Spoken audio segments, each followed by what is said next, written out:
नमस्ते भाई। आज एसएससी सीजीएल की फर्स्ट शिफ्ट का जो पेपर है वो कंप्लीट हो चुका है और पेपर इजी टू मॉडरेट आ रहा है। डुएबल पेपर है, अगर आपने पढ़ाई अच्छे से करी है तो आप कर सकते हैं। लेकिन पेपर ऐसा भी नहीं आ रहा कि आप बिल्कुल ब्लैंक हैं और आप सुबह मुंह धो के पेपर देने चले गए और आप 25 में से 20-30 क्वेश्चन ठीक कर पाए, ऐसा नहीं है। पेपर के लिए आपको पढ़ना पड़ेगा, लेकिन जिस बच्चे ने पढ़ाई की है ऑन एन एवरेज भी, तो वो भी उसमें अटेम्प्ट करके आ सकता है। अच्छे खासे इजी टू मॉडरेट पेपर आ रहा है। और अभी तक जो सारी शिफ्ट आई है ना, उनमें लगभग सभी में ही एक जैसा पेपर आया है। पेपर का लेवल ऊपर नीचे नहीं किया गया है, सभी में लगभग एक जैसा ही एग्जाम है। ठीक, तो जो क्वेश्चंस पूछे जा रहे हैं और जिनके आने की उम्मीद है, वैसे 2-4 में टाइप आपको कराऊंगा, आप इनको जरूर देख लें। जिन बच्चों को कल परसों 2-3 दिन में पेपर है, वो यूट्यूब बिल्कुल बंद कर दे, सोशल मीडिया से दूर रहें, क्योंकि उस पर बहुत ओवर कंटेंट होने की वजह से फायदा होने की बजाय स्टूडेंट को नुकसान होना शुरू हो गया है। तो आप जो है सोशल मीडिया से दूरी बनाए रखें, अपने कॉपी पेन पे विश्वास रखें, ठीक है, और चिल रहें। पेपर डिफिकल्ट नहीं पूछा गया है, जीएस भी बहुत ज्यादा हाई फाई नहीं है, ठीक है दोस्त। लेकिन आप ऐसा भी नहीं कि आप 50 क्वेश्चन अटेम्प्ट करके आए और कहें कि सर मेरा हो जाएगा क्या। कृपया ऐसी बातें ना करें। आपका जो अटेम्प्ट है वो 65, 70, 75 इतना तो होना ही चाहिए विद हाई एक्यूरेसी के साथ। चलिए दोस्त, जैसे दो सर्कल है, ये इसकी रेडियस R1 है, इसकी रेडियस R2 है, इनके सेंटर C1 और C2 है। अगर रेडियस का सम जो है सेंटर के बीच की दूरी के बराबर है, तो आपसे पूछा जाएगा कि कितनी मैक्सिमम टेंजेंट खींची जा सकती है। अब ये न्यूमेरिकल वैल्यू डाल के भी क्वेश्चन दे सकता है कि भाई जैसे एक दो सर्कल है, एक की रेडियस 5 सेंटीमीटर है, दूसरे की रेडियस 7 सेंटीमीटर है, उनके सेंटर के बीच की दूरी 12 सेंटीमीटर है। बताओ कितनी मैक्सिमम टेंजेंट खींची जा सकती है। अब एक की रेडियस 5 बोल दी, एक की 7 बोल दी, सेंटर के बीच की दूरी 5 + 7 12 हो गई। इसका मतलब ये वाला केस बन गया जहां दोनों सर्कल एक दूसरे को क्या कर रहे हैं, एक्सटर्नली टच कर रहे हैं।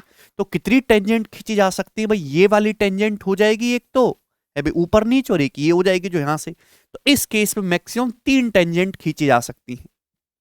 क्लियर है, इसको हम बोलते हैं एक्सटर्नली टच। बताओ जी क्या क्या पढ़ाना पड़ रहा है। देखिए दोस्त, अब यहां देखिएगा, यहां क्या है, यहां दोनों सर्कल के जो सेंटर के बीच की दूरी है वो रेडियस का डिफरेंस होगी। सेंटर के बीच की दूरी इस केस में क्या होगी, रेडियस का डिफरेंस। इसको हम बोलते हैं इंटरनली टच। जैसे सवाल न्यूमेरिकल वैल्यू पे भी बन सकता है कि दो सर्कल, एक की रेडियस 10 है, दूसरे की रेडियस 8 है, उनके सेंटर के बीच की दूरी 2 है। बताओ कितनी टेंजेंट खींची जा सकती है। तो इस केस में मैक्सिमम आपकी एक ही टेंजेंट खींची जा सकती है ना, अंतः स्पर्श। अब यहां पे जब दो सर्कल के सेंटर के जो बीच की दूरी है, अभी दोनों सर्कल के सेंटर के बीच की दूरी जब रेडियस के सम से बड़ा हो जाए, है ना, इस प्रकार है, सेंटर है, उनके सेंटर के जो बीच की दूरी रेडियस के सम से ज्यादा है। ठीक है, न्यूमेरिकल डाटा डाल के भी दे सकता है। इस केस में कितनी टेंजेंट खींची जा सकती है, तो इस केस में टेंजेंट हो जाएंगी 4। ये इनको हम बोलते हैं डायरेक्ट कॉमन टेंजेंट। और ये टेढ़ी वाली जो होती है इनको हम बोलते हैं ट्रांसवर्स कॉमन टेंजेंट। इनकी लंबाई निकालने पे भी अलग क्वेश्चन बनता है, तो इन पे 4 टेंजेंट खींची जा सकती है। अब जब दो सर्कल जो है उनके यहां पे सेंटर के जो बीच की दूरी है वो रेडियस के सम से क्या रहे, छोटी रहे। ठीक है दोस्तों, तो इस केस में कितनी टेंजेंट खींची जा सकती है, इस केस में 2 ही टेंजेंट खींची जा सकते हैं, ट्रांसवर्स कॉमन टेंजेंट नहीं खींचेगी। हाँ, इस केस में खास बात यह कि यहां पे कॉमन कॉर्ड जरूर खींचेगी।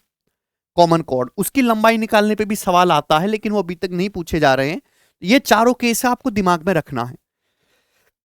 एक बात और कि राइट एंगल ट्राइंगल के आपको जो है हाइपोटेनस की लंबाई दी है 20 सेंटीमीटर। आपसे पूछा उस राइट एंगल ट्राइंगल का मैक्सिमम एरिया, अधिकतम क्षेत्रफल क्या होगा। तो अगर आपके पास एक राइट एंगल ट्राइंगल है मेरे दोस्तों, समकोण त्रिभुज है, उसके हाइपोटेनस की लंबाई आपको फिक्स कर दी कि ये 20 है। Maximum area right angle triangle का तभी निकलेगा जब वो राइट एंगल एक आइसोसेलेस राइट एंगल हो, एक समद्विबाहु समकोण त्रिभुज हो। और आइसोसेलेस राइट एंगल ट्राइंगल का अगर आपको हाइपोटेनस h पता है तो ध्यान रखिएगा कि उसका जो एरिया होता है मेरे प्यारे भी, एरिया वो होता है h²/4 डायरेक्ट।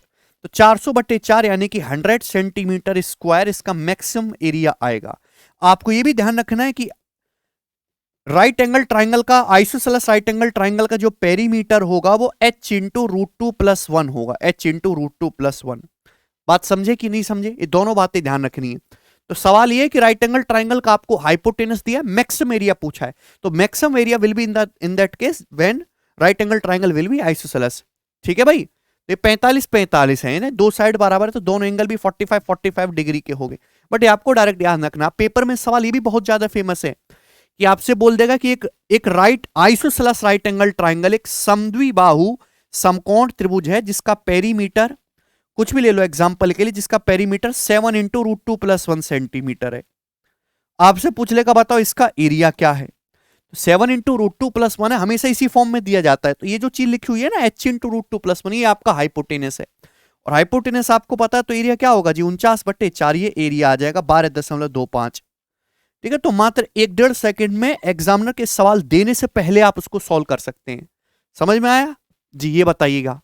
हाँ, ये क्वेश्चन है, देखिए बड़ी दुख की बात है, मुझे बताना पड़ रहा है, अदरवाइज मेरी कोई मंशा नहीं है, कि पहली शिफ्ट में जो एसएससी की पहली शिफ्ट हुई थी इसमें एक डाटा इंटरप्रिटेशन का सवाल गलत था, और ये भी मुझे कई सारे बच्चों ने भेज दिया, ये भी गलत है। गलत नहीं बोलूंगा, इसमें टाइपिंग मिस्टेक है, और टाइपिंग मिस्टेक हो जाती है, एक ह्यूमन मशीन एरर है। जैसे आपके पास एक ट्राइंगल है एबीसी, एबीसी जिसमें बोला है कि AB की लंबाई 10 है और आपका AC की जो लंबाई है 14 है, और ये AD जो है आपका ये एंगल बाइसेक्टर है AD। अगर AD एंगल बाइसेक्टर तो हम इंटीरियर एंगल बाइसेक्टर थ्योरम जानते हैं। क्या जानते हैं? आंतरिक कोण समद्विभाजक प्रमेय अपन लोग जानते हैं कि BD से DC का जो रेशियो होगा वो क्या होगा, जिस रेशियो में ABAC होगा।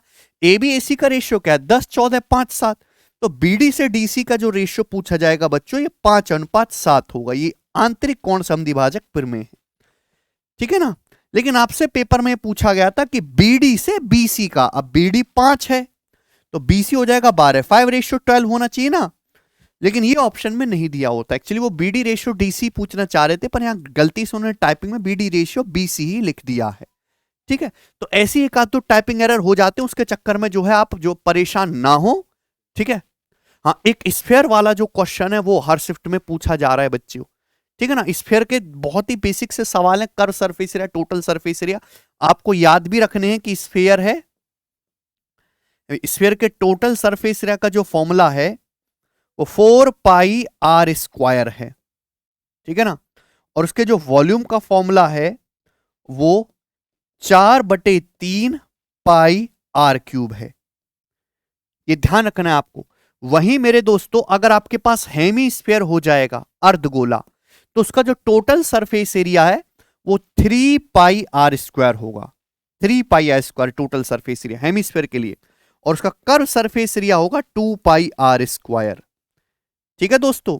वॉल्यूम जो होगा हेमीस्फीयर का आधा हो जाएगा पूरे स्फीयर का, यानी कि 2/3πr³। अब जैसे क्यूब है, सपोज आपके पास एक क्यूब है, कुछ भी डायमेंशन आप मान सकते हो, वॉट एवर इट इज, ठीक है ना। क्यूब की साइड जैसे मैंने 2 ही मान लिया अभी एग्जांपल के लिए 2, और इससे मैक्सिमम साइज का एक स्फीयर काट लिया जाता है, मैक्सिमम साइज का एक स्फीयर। तो ये बहुत सबसे बेसिक कटिंग वाला सवाल है जो प्री लेवल पे पूछा जाएगा। तो भाई इस स्फीयर की रेडियस क्या होगी? अगर क्यूब की साइड 2 है तो स्फीयर की जो रेडियस है 1 होनी चाहिए ना।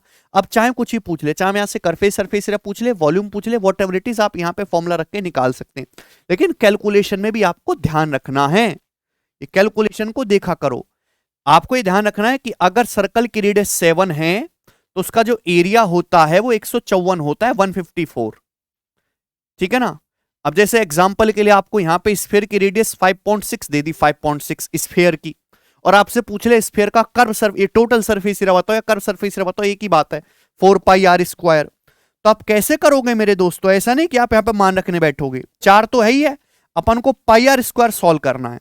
अगर रेडियस 7 होती तो आता 154, यहां रेडियस है 5.6, 0.8 गुना रेडियस को 0.8 गुना, तो एरिया क्या हो जाएगा 0.8 का स्क्वायर 0.64, ये आ जाएगा। यूनिट डिजिट यहां से आप मैच कर सकते हो, मल्टीपल्स चेक कर सकते हो, अप्रोक्सीमेशन चेक कर सकते हो, 11 का मल्टीपल चेक कर सकते हो, आपके पास अब बहुत सारे रास्ते हैं, ठीक है भाई, चलेगा। ये कि हवाई बातें हैं, जो बच्चे जानते हैं वो पहचान लेंगे मेरे दोस्तों। कुछ बच्चे कमेंट करते हैं सब बिगिनर को नहीं समझ में आ रहा, ठीक से बताइए, वो देखो बिगिनर के लिए है ही नहीं ये चीजें, ये तो वो है जो बच्चा पेपर देने जा रहा है। अगर आपको विश्वास है कि आप प्री में क्वालिफाइंग कर लेंगे या उसके नजदीक हैं, तो आप जो है कैरिवल एप्लीकेशन पर कंप्लीट मींस के बैच की तैयारी कर सकते हैं, मींस को टारगेट करते हुए। मैं मैथमेटिक्स पढ़ाऊंगा पूरा का पूरा, हमारे जो पीयूष सर है वो रीजनिंग पढ़ाएंगे। ये जो बैच है 15 दिसंबर से इसकी क्लास शुरुआत स्टार्ट हो जाएंगी। समय बहुत ज्यादा नहीं क्योंकि एसएससी बहुत फास्ट फेज में काम करवा रही है, कल आपकी सीएचएसएल का नोटिफिकेशन भी जारी हो जाएगा, तो आप अभी से मींस की तैयारी में लग जाइए, ठीक है भाई। चलिए दोस्त, बाय।